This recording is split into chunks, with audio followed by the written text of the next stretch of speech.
The huts in Kosciuszko National Park are an important part of Australia's cultural heritage. Many of the huts were built in the late 1800s and early 1900s. They were used by cattlemen, miners, the Snowy Mountains Authority and other workers. Today, the huts still have an important historical significance and are visited by hikers, skiers and other outdoor enthusiasts. The Tantangara area is home to many of these huts, ranging from small basic shelters to larger homestead-style dwellings. Quite close to the border of Namadgi National Park and under the watchful eye of Mount Bimbri is Oldfields Hut. This hut exudes high country charm and was built in 1925 for the Oldfields family. It is a timber slab hut with exceptional heritage value. These days it makes a great base for exploring the nearby peaks of Bimbri and Mount Murray.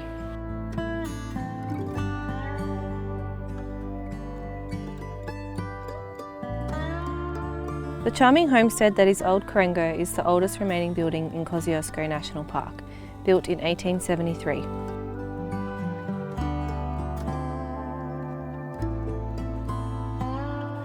A visit to Old Currango will take you back in time as you read the newspapers lining the walls that date back to the early 20th century. The veranda offers sweeping views of the Currango Rambler Plain and the Brindabella Ranges.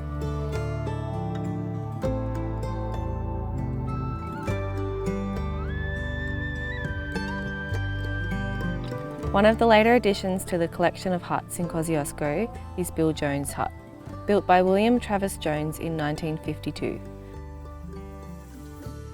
This hut is believed to be the last hut to be built for grazing in the area. Interestingly, the door panels on this hut date back to the 1800s.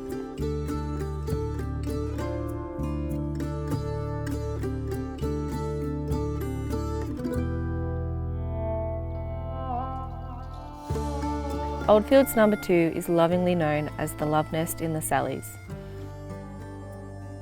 This small humpy-style dwelling was built in 1948 by Walter Oldfield. The colloquial name Love Nest in the Sallies comes from a story of rumoured adultery, which remains a family secret. The double bed remains in the hut to this day. What Oldfields No. 2 lacks in polished comforts, it makes up for with its undeniably unique character.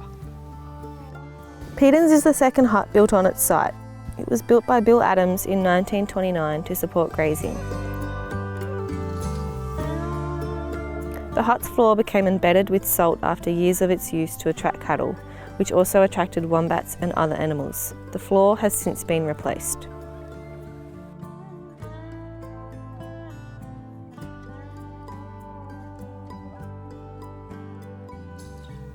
Currango Homestead, not to be confused with Old Currango, was built for grazing purposes.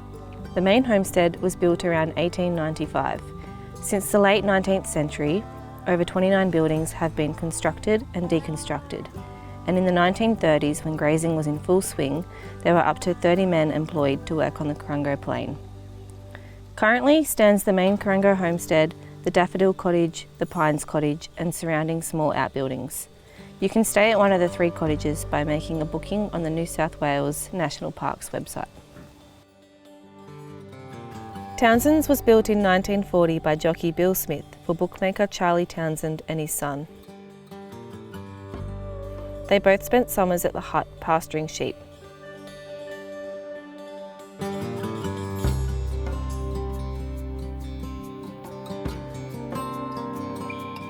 Charlie and his son Jack had many fond memories of summers in the mountains and kept themselves well fed on freshly caught trout from the nearby Murrumbidgee River.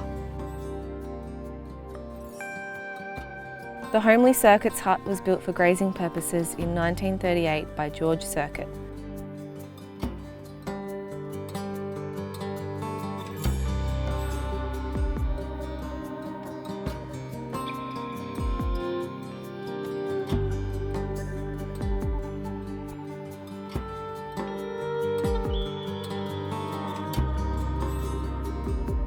Scholfields Hut was built for grazing purposes in 1943 by Stan and Wally Schofield and is just a few kilometres south of Circuit's Hut.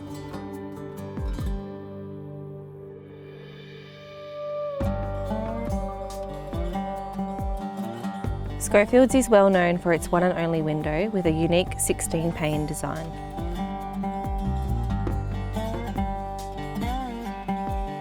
Pedens Hut was originally a luxury location for its time, built by the wealthy company Australian Estates of Coomber in the 1920s.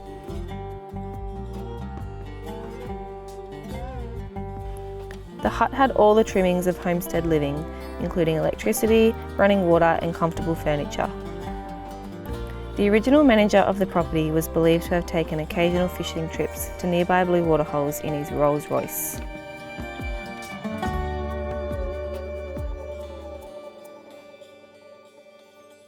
These are just a handful of the many, many huts throughout Kosciuszko National Park.